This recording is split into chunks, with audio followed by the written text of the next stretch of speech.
Hello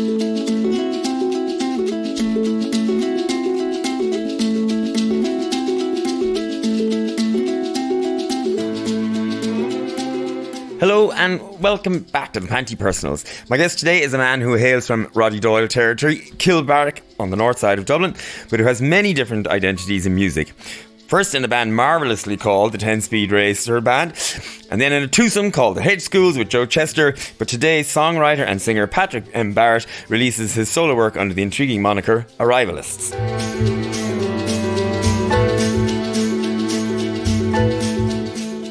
His Twitter bio says it all. Sings, writes, cares, kind, not pitch perfect, fond of arriving, not so much of leaving. Kilbarrack Zen cowboy, travels with a Samsung and a filter. Welcome, Patrick. Thank you. It's always Patrick M Barrett. What's the M for?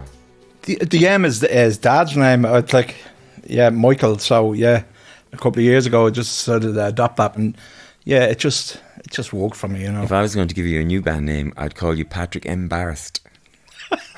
Perfect. 10-Speed Racer is a very fun name for a band. It also strikes me as a very Irish boy name for a band. Yeah. Like there was there was three brothers in it, myself, Dermot and John, and then Joe Chester and the great Terry Cullen on drums. We had a good couple of years at it. You know, we had signed to a small publishing label and a small publishing house in the UK, and we had a couple of years touring the UK, touring the West Coast, East Coast America, you know, and singles already had a banger 15.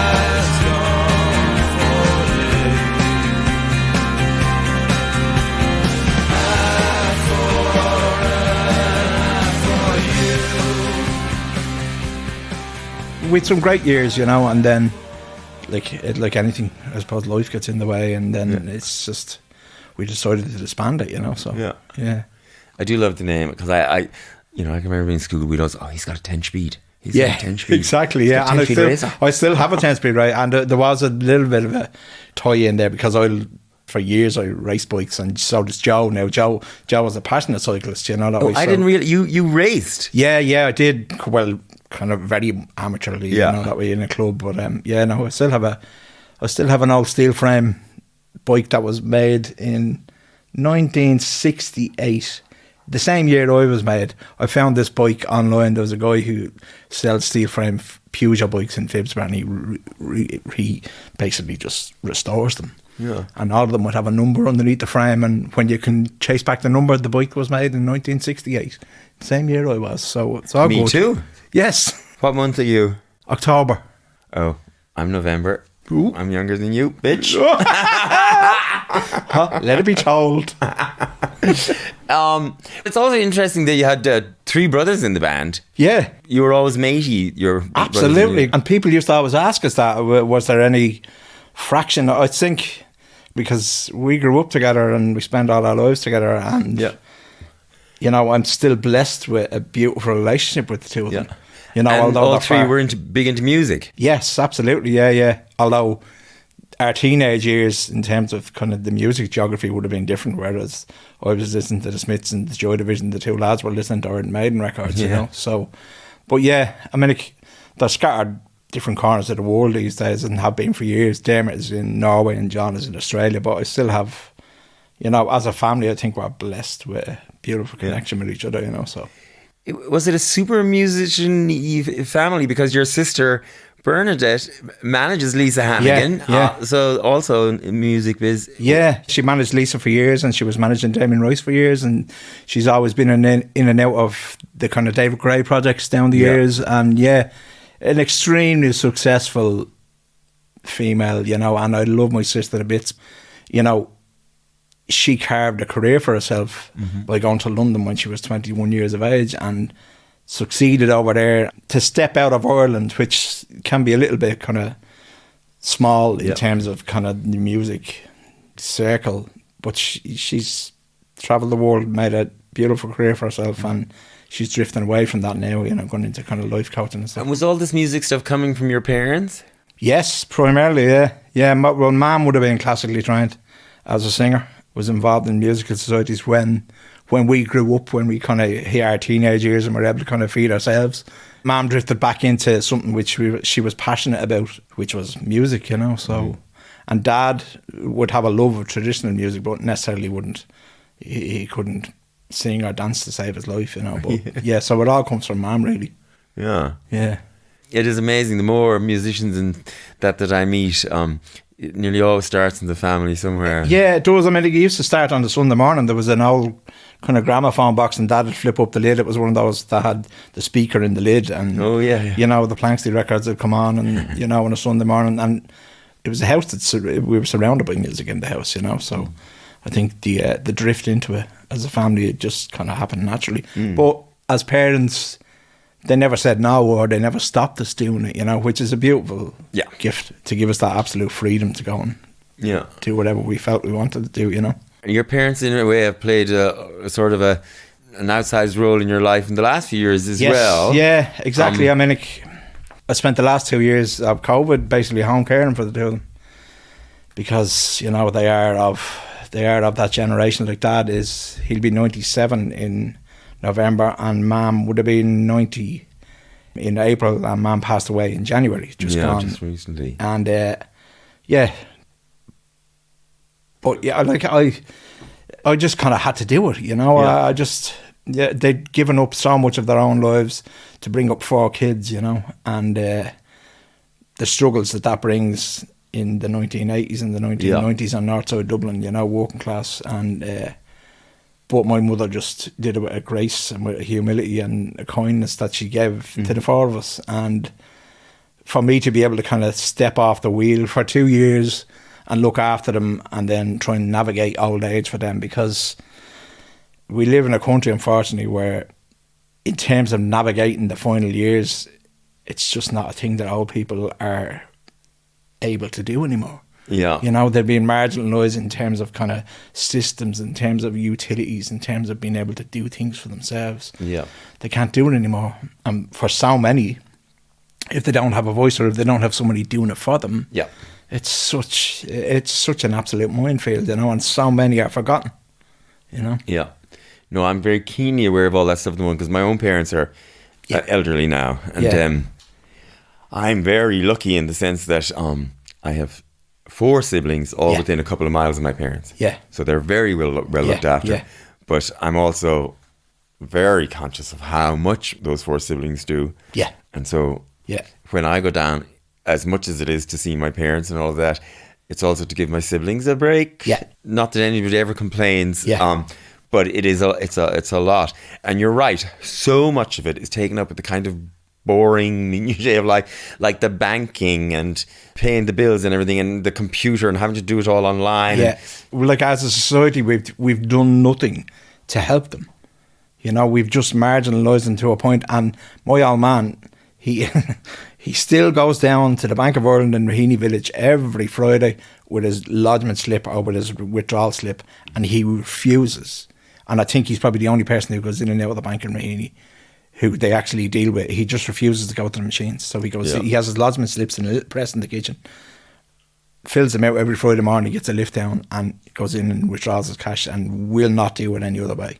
And you know, if he lived in a small town like my parents, that wouldn't even be an option. No. The banks are all gone. Yeah, it's gone. It's funny because I played in Kilkenny last weekend, and myself and Lisa O'Neill, Lisa was playing as well, and we were on the way back up on the train, and she was saying exactly the same thing. If you refuse to get involved, if as a person you refuse to engage online, they don't want to know you, you know, and it's such a pity, really, it is. I suppose somebody said it to me there recently, for the last 2 years I've just done a kind of gentle trespass into Mum and Dad's life, you know, and kind of just been around them and written songs about them and taken photographs of the two of them and just shared whatever goes on every day, and the struggles that they have and the struggles that I had in terms of the triggers of going back to look after 2 parents. As you know, we were talking about earlier on, it's in the old family home very much so. It automatically triggers memories for you as a child or as a person. So you're going back and you're having conversations with 8-year-old self, and you're going, okay. So much of the last 2 years, again, was me putting in the work, being able to kind of put up my own hand and go, look, I need a bit of help here. And I got some help from an amazing, amazing counsellor. But to be able to sit with yourself and have those conversations with 6-year-old self or 7-year-old self and go, we did all right here. You know, I'm 53 years of age now, but I can still sit with that person in the room and go, yeah, we're all right here. It's also, there's a sort of a psychological hurdle you have to get over or past as the roles are reversing. Yeah. And these people that looked after you for so long, and now you're in the looking after. Yeah. There's something about that it's something you have to grapple with for a bit. Yeah, absolutely. Like, it is. I often wondered what happened with their parents, you know, who looked after their parents, or was that a generational thing where essentially those people probably just died at home? It was never a case of having to put people into nursing homes, and we are of that generation we're parenting the parents. That's what we're doing, you know. And it's been tough for so many months and so many weeks. You get great days and you get, you know, and then you get bad days, but then you need to kind of go, right, okay, I need to do some work here myself and you know, look after myself. But I've been blessed with beautiful people around me all my life, and to this day it's still the same. So you kind of know when to reach out or who to reach to, or people will reach into you, you know. So you sort of set that up in the context of the pandemic, but am I right in thinking you'd actually moved back to look after them before the pandemic Yes, happened? just before it. Yeah, just before it. I was in Kilkenny for a couple of years, and I'd come out of a relationship, and I just needed to do some work, you know, on myself, and kind of going home to the home place was just the easy option. What with the housing situation here in the city, it wasn't an option. So I went back there, and then the pandemic hit, and then all of a sudden I was, you know, we're in the middle of it, and I'm never going to regret it. I'm never going to regret the last 2 years. You know, it's I'll have chalked it down, and when Dad is gone, God forbid, you know, I'll be able to walk away from it and go, yeah, I did everything I could for them, or we did everything we could for them as a family, you know, even though the lads are remotely. Dermot is actually home for a couple of days from Norway at the moment, simply to give me just a bit of air for a couple of days, you know. And look, it's greatly appreciated because he has 3 kids, you know, and it's, But I'm also sure that he, like me and my siblings, appreciates having you there. Yeah, very much so, and like, that's the thing about it. See, I volunteered for it, you know. I kind of knew what I was getting myself into, little knowing the kind of struggles that you might meet or the speed bumps you'd meet along the way, but I owed it to them, you know. Yeah. Mum particularly, because she was just everything I am as a human, from the tip of my toe to the top of my head, is elements of her. What was her name? Mary Therese Barrett. Mary Therese. Yeah, from Croydon Green in Fairview. The most beautiful soul. She had 7 sisters. There's only 2 of them left now still, but you know, to have gone through her entire life, and I know for a fact that not one person would say anything unkind about her, or she never said anything unkind about anybody else. And that's, you know, that's a treasure to leave in any will. It's not ever about money or whatever you leave behind. She'd left behind 4 kids who all stand up in their own skin every day and are, you know, we're the fragments of her, you know. So, yeah. I watched, you know, it's on YouTube, whatever, a performance of yours from the living room. Yeah. And in it you have this beautiful metaphor about carers. COVID meant home caring for my parents, and up and down the length and breadth of this country are unlit lighthouses of people who have home cared throughout the entire pandemic and beyond it. You know, unlit lighthouses. Explain that to me. I did that with my great friend Ruth Mesmer, the beautiful Ruth, who we've had on here as well. Yeah, exactly. I know Ruth probably about 20 odd years, but we did that as part of the Patrick's Day Festival, and I think it was so much of what goes on around the country in terms of people who care for people goes unnoticed, goes unwarranted, you know, and people just do what they do every day of the week, you know, and let it be known that, like, if you're on a carer's allowance, which is what I'm on, it's, you know, it is not a lot of money.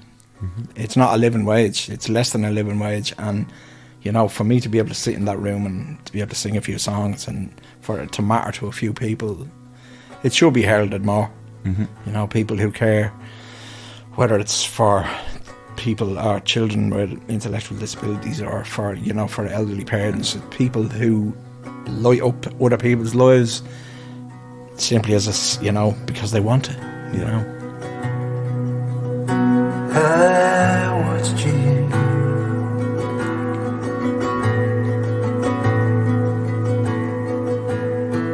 Oh, window reflection.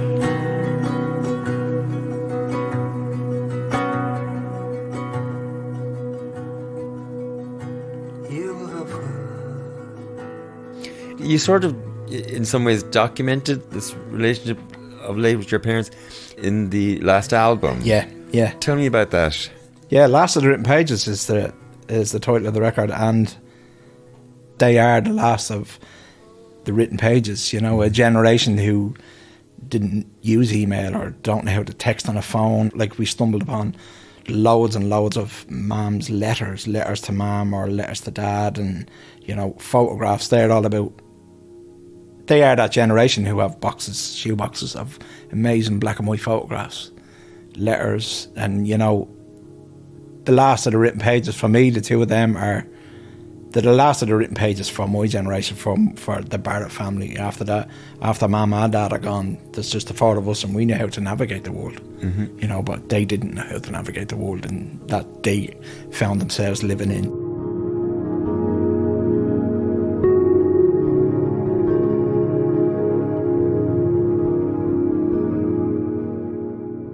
Every single song on the record is about either one or the other, or me going back and trying to find my own space within the environment of it again.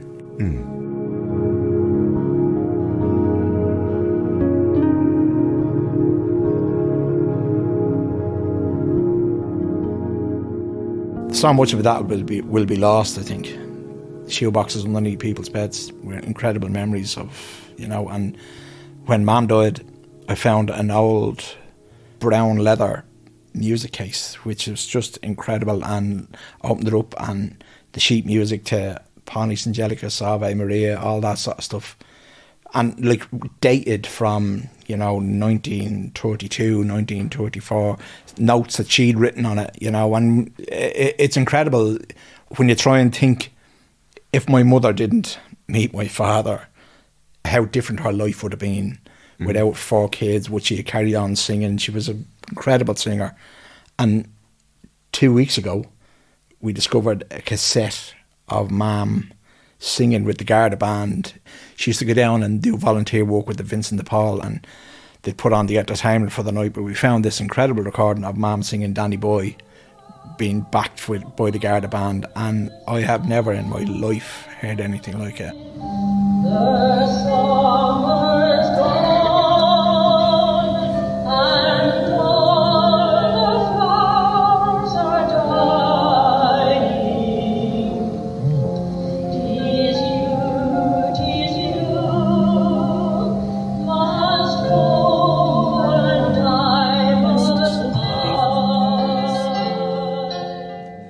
To be able to hold on to things like that, it's on a cassette. It's not on a hard drive, you know. It's like a cassette, it's on a letter, it's on a piece of paper, it's on a photograph. They are the last of the written pages.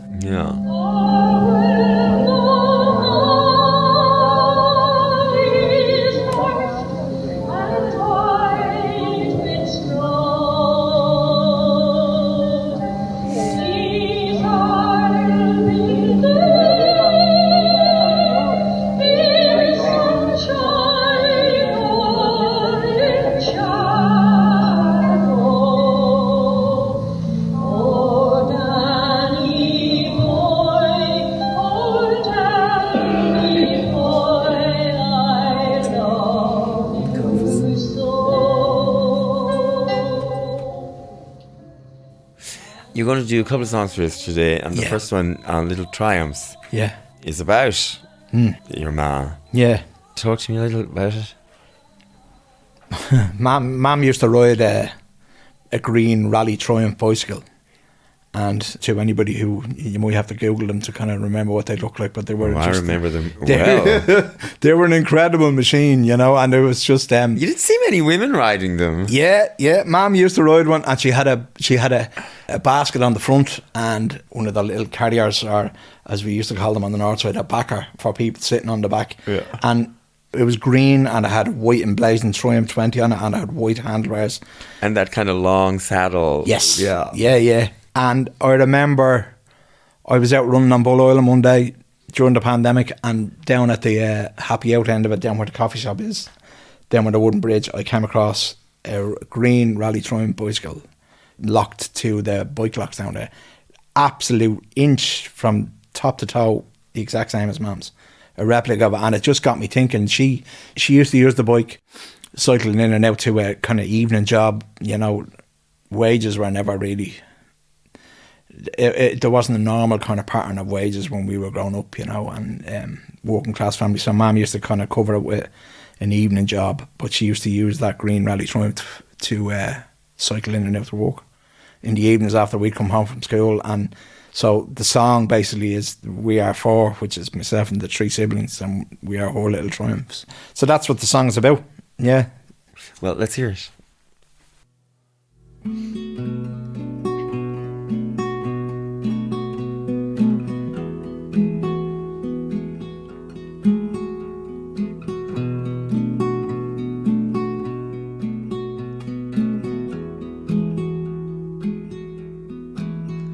To watch it at the time, it meant nothing more. To know it over time, a living photograph.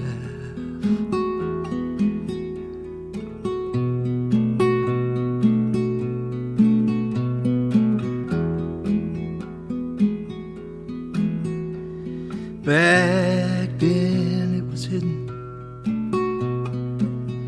now becomes the truth. All you ever wanted, just a little more.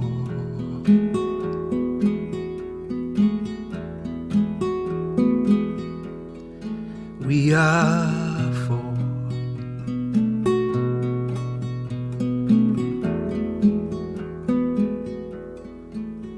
We are your little triumphs.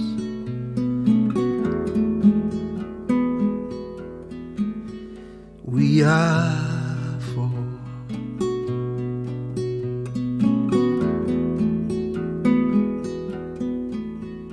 We are your little triumphs.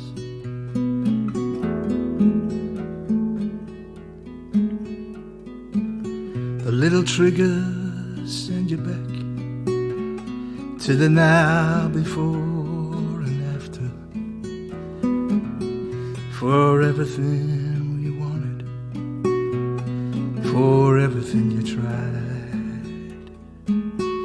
I'm holding to the love of it, to the grace she gave us all. Back then it was hidden, now the truth becomes us all.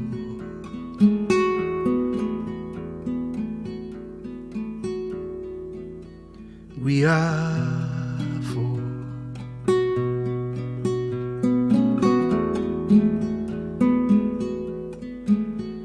We are your little triumphs.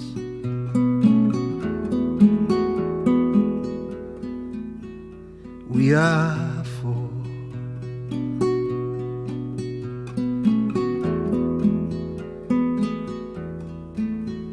We are your little triumphs.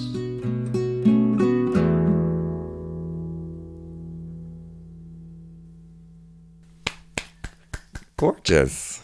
Really beautiful. Thank you. I do have a lovely image of Mary Therese and her triumph now. You're Kilbarrack born and bred. Yeah. You still sound like you're Dublin born and bred. Yeah. All of that. But you did abandon the city for the bright lights of Kilkenny for a while. Yeah. Talk to me about that movie, because Kilkenny is a very different town than Kilbarrack. I mean, I had put out, or myself and Joe had put out the second Hedge Schools record at the end of a winding day.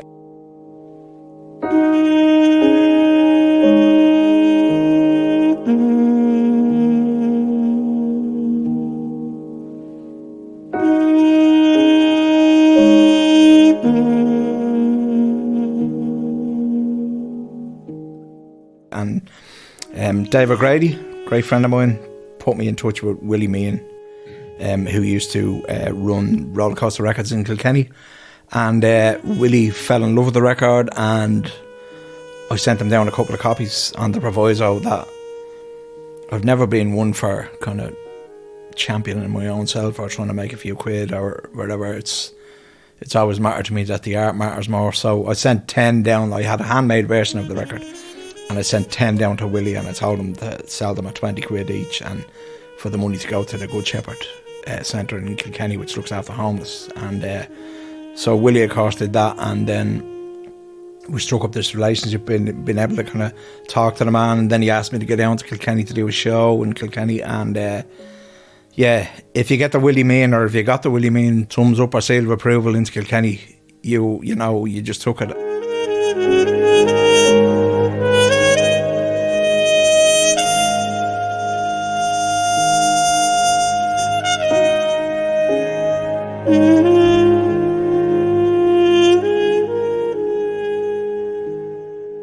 He was a sort of legendary figure in the Kilkenny music scene. Yeah, everything that happens, Willie Meehan was involved in it, and such a beautiful, beautiful man. And he's greatly missed. I miss the man so much. He only passed away fairly recently. He did, yeah. And he's missed by a lot of people down there. And it's the smallest little space in Kilkenny, the shop, you know, but the biggest of hearts used to run it, and you'd walk into it, and the counter would be at the front, and all you'd see is his little kind of bald head up over the top of the laptop. And like, if you went in there without a coffee for Willie, you just knew there was a look over the laptop. And you always knew that if Willie Meehan welcomed you into Kilkenny, the job was done, you know. So I went down, I lived there for a few years, and I was only down recently again to play St. Canice's Cathedral for the Ukrainian benefit. But yeah, it's a beautiful city. There's some wonderful humans living in it, you know, and everything revolves through roller coasters, through those beautiful people, you know. Yeah. It's funny, you know, that story is all about record shop, because you used to manage an HMV or something. Yeah, I was a what they would call a buyer. I was a music buyer for HMV for 14 years. Oh. Yeah, so I worked in Grafton Street and in Henry Street, and yeah, so that was, they paid me a wage to buy records. The perfect job for you. Yeah, exactly. It was at the time. And, you know, I always say that if HMV was still trading on the high street in Ireland, I'd still be working for them. Yeah. You know, some record stores are sadly missed. Really. Yes. Yeah. What's going on in the high street at the moment is right, because like little small shops that are actually still making a living are what it should always have been about, you know. Like Steamboat in Limerick, Music Zone in Cork, Roller Coaster in Kilkenny, Spin Dizzy and the lads here, you know. It's it works when it's small and when it's intimate and when there's a personal relationship with whoever's behind the counter. That was what always worked, you know. And those smaller shops kind of reflect the musical passions of the people who own them and run them. Yeah, well, 100%. Yeah. You can learn to trust those people and trust what it is they're talking to you about. And what, I suppose, it's like knowing you have a good coffee shop, you know. It's so you'll always go in, if you get a good cup of coffee somewhere, you'll go, right, I'll keep going back there. You know, and the smaller it is, for me, it's always been about intimate personal contact if you know somebody's name. Yeah. It's funny, I was in the post office in Kilbarrack Shopping Centre last week, and I stood there, and I'm hyper observant in the last 2 years, just watching the simple things around me. And there was a woman in front of me buying, she was buying an envelope, but she knew Linda behind the counter. She was able to tell Linda that, this is for my glasses, I'm getting new glasses, Linda. How was your Easter, Linda? You know, that beautiful connection that we've lost.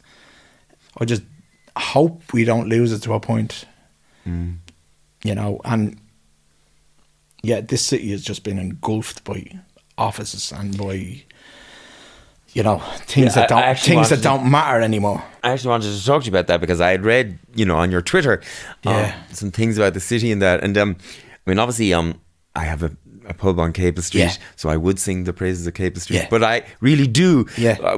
Part of what's so wonderful about Capel Street is, apart from the bank and the Spar, Yeah.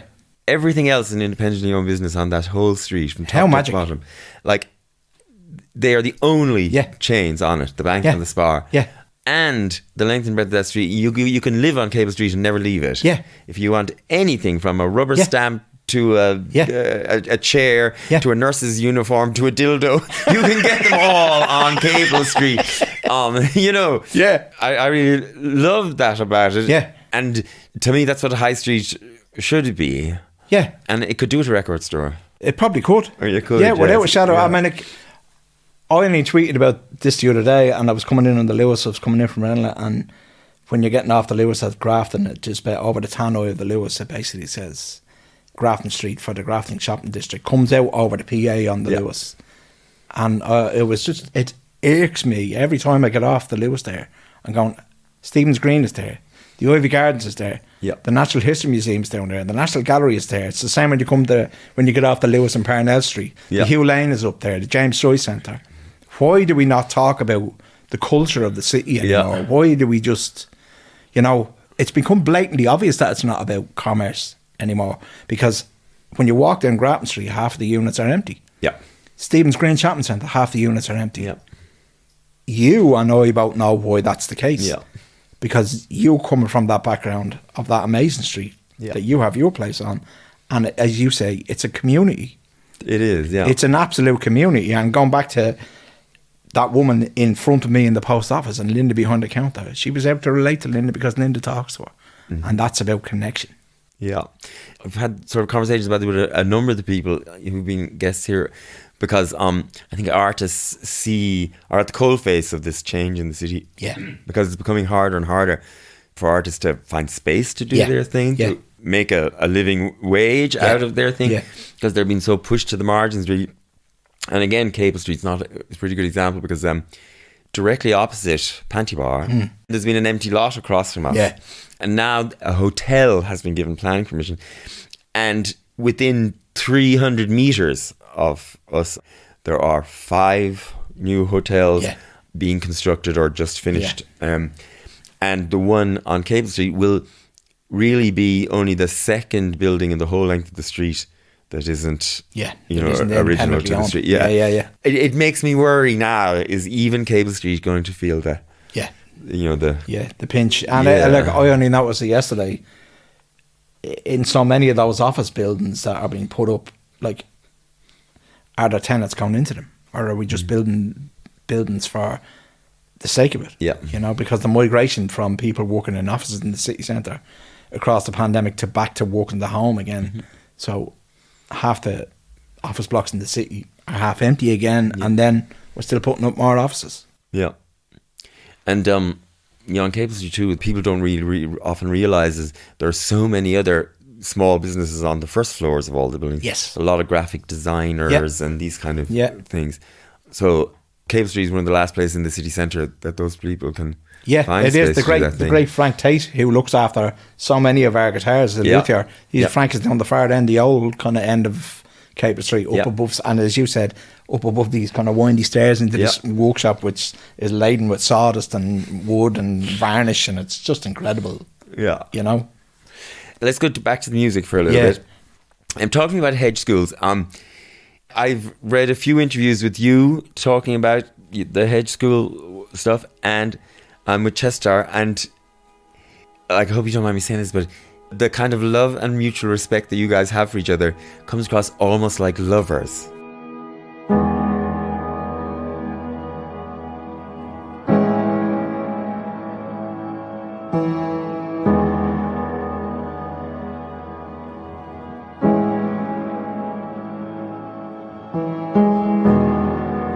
To the ocean waves. Joe Chess is one of the finest producers in this country. Being perfectly honest, and he lives in Rennes in France these days. He moved himself and Julie, his wife. But we spent 20 odd years in a band together, and for me to be able to, when 10th Street Racers split up, I kind of had a few songs kind of in the back pocket, and I was kind of going, okay, what am I going to do with these? well, no better person to work with, because I know the man 20 odd years, you know. And yeah, I mean, like, I've tried to live a life where that thread of friendship with people remains strong and it's never broken. And with him, it was always that way as well. It was like, the man stood at the end of my hospital bed when I was really sick a couple of years ago, and it's like, that's the sort of friendship, quite apart from the music end of it. So for me to be able to sit at the back of a studio room with him, play him a song, and trust him. We meet each other halfway. We always met each other halfway in the room, and I was always able to kind of listen to him or critically take on what he would say about whatever it was I was trying to do. And that takes, there's an incredible trust, I think, in each other, you know.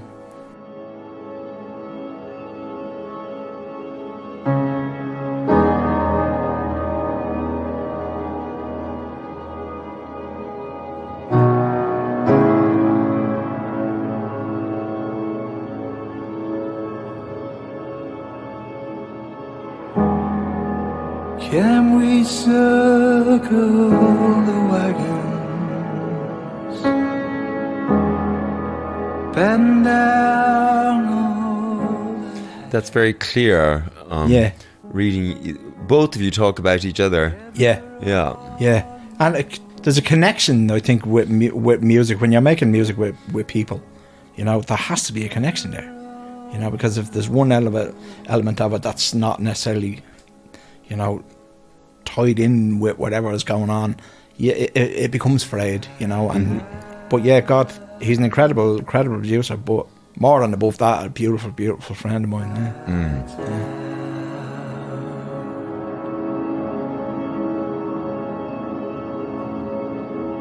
Lighthouse.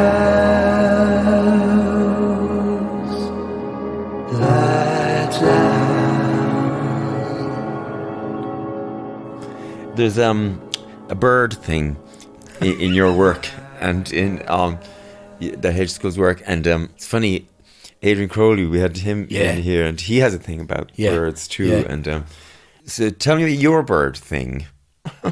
It's just I just think they have the most beautiful freedom, you know. I mean, like, Kilbarrack obviously being where it is, I'm 10 minutes on the bike away from the North Pole Wall down at the Dollymount. So I spent the last 2 years running on the beach or walking on the beach, and the wildlife that is down there, obviously it's a nature reserve, but for the first lockdown, as we call it now, which was that was my favourite lockdown, I have to say. It was my favourite lockdown, but because we're all downhill from after that. Yeah, exactly. Yeah, but like, Dublin City Council or the people who Dublin City Council look after the beach, and they put up signs and pictures of birds that had come back to nest on the Bull Wall because the place was so quiet, because there was no traffic going down there, because they had been corned off, and it was like everybody's in the 2 mile radius, and there was birds, a species of birds that hadn't come back to the island for 10 years. Sitting on a ledge,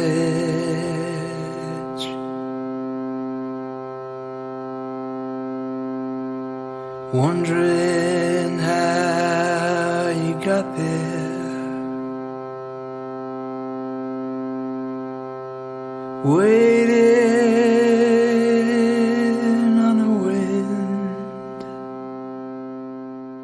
I didn't realise that. Yeah, back nesting, and they deliberately, and it was a gorgeous thing to do, because they basically put up signs going, look at this bird hasn't been here for 10 years and it's back nesting and it's in the sand dunes, please respect it, and please. And when you go down there every day of the week, you just see different species everywhere, you know, whether the heron or whether it's, you know, there's hawks down there, and to watch a hawk hovering over prey down on Bull Island, it's the most beautiful thing, the most beautiful. And they have a freedom, they can be anywhere, they can be wherever they want to be.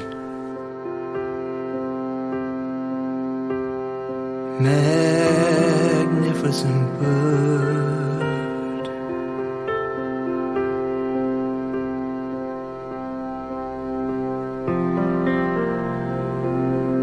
we got lost together,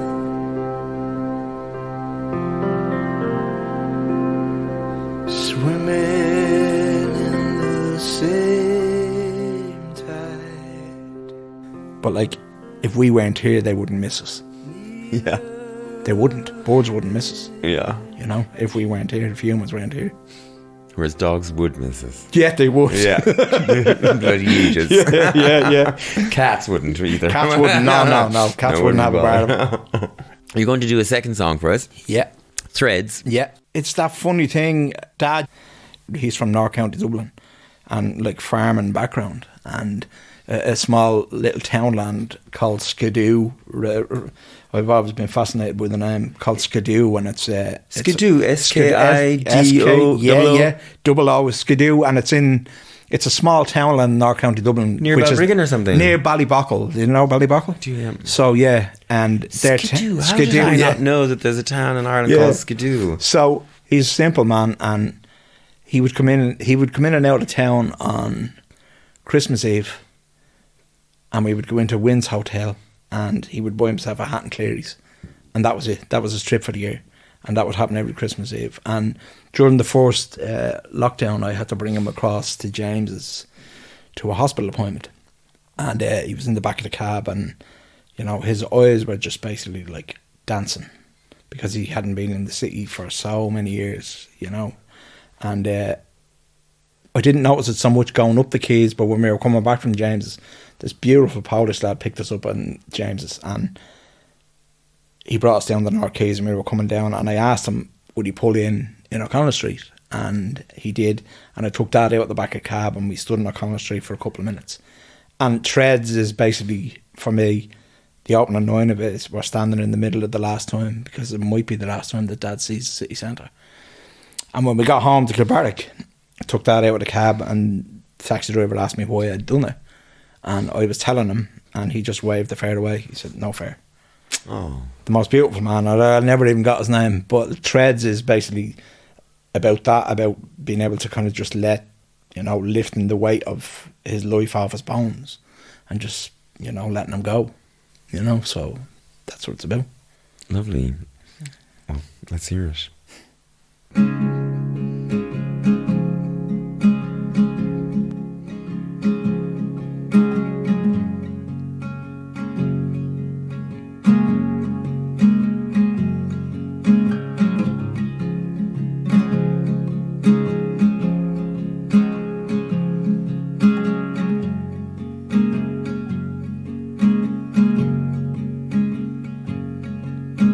Standing in the middle of the last time,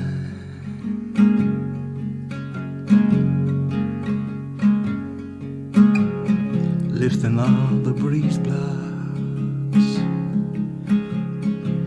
from your bones.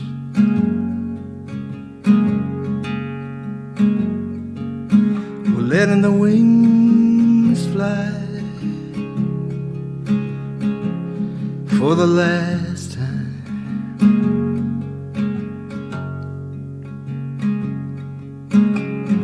Letting something beautiful fly home.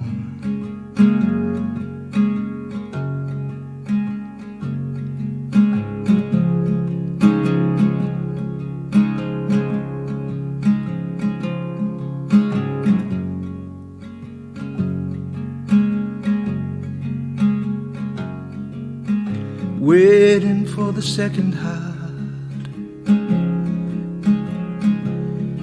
arriving.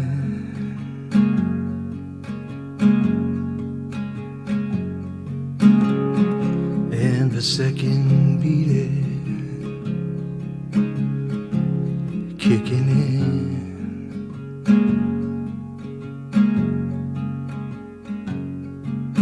Just try to hold a maps there for your journeys.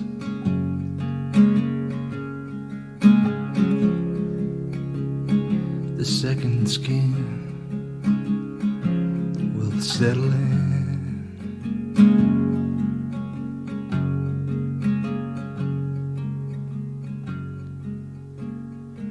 These are not end of days.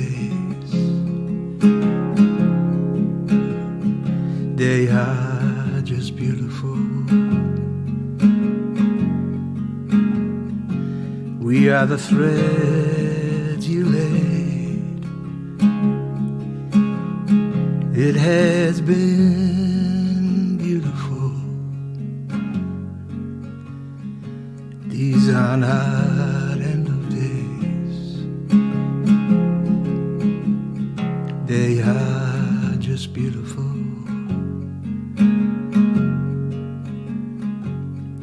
We are the threads you laid, and it has been beautiful. It has been beautiful.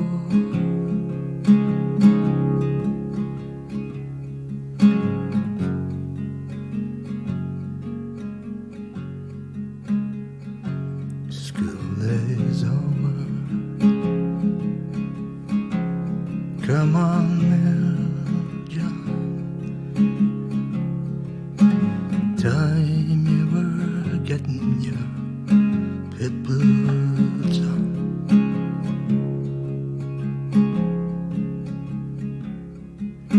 On with your sack and your moleskin trousers. You start at the pits today. Time you were learning the miner's job and earning the miner's pay. School days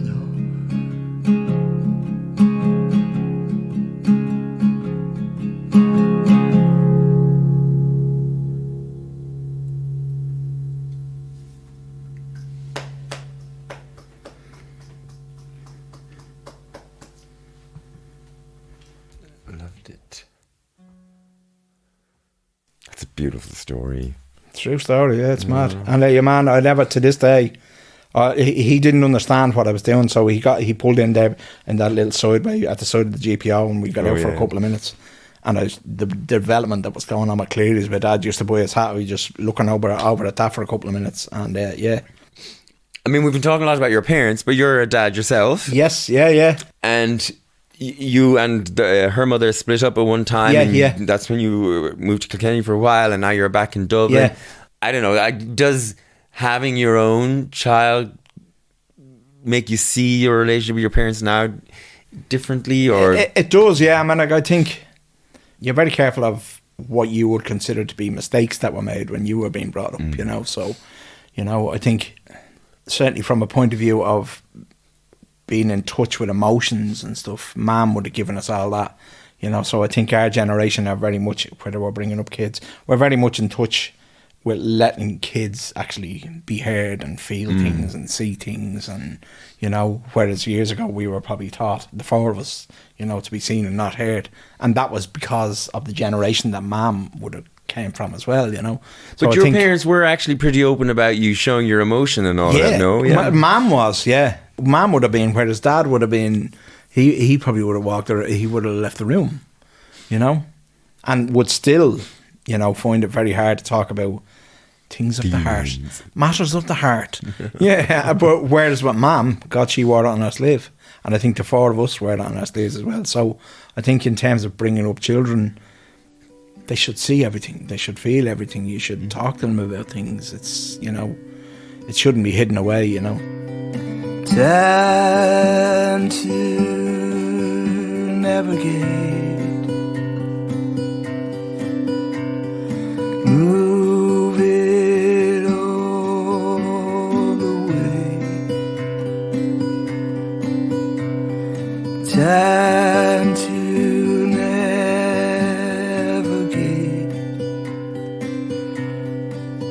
stormy waters.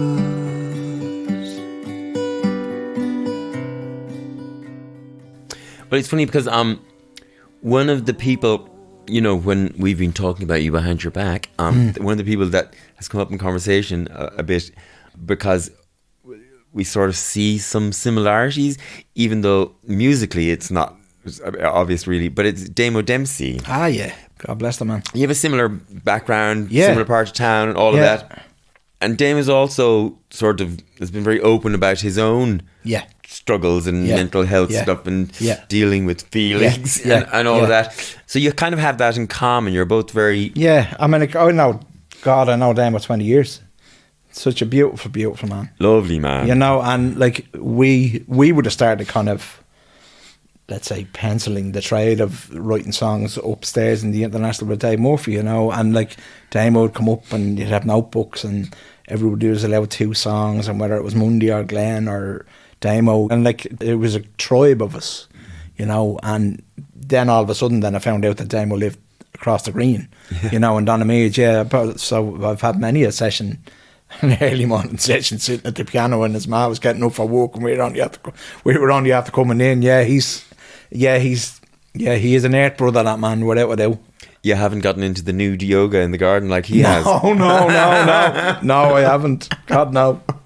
I don't think the garden would be able for that, to be fair. You know, we sort of touched on how the city has changed and everything. But there is a struggle, I think, for artists, musicians, to sort of remain in the game. Yeah.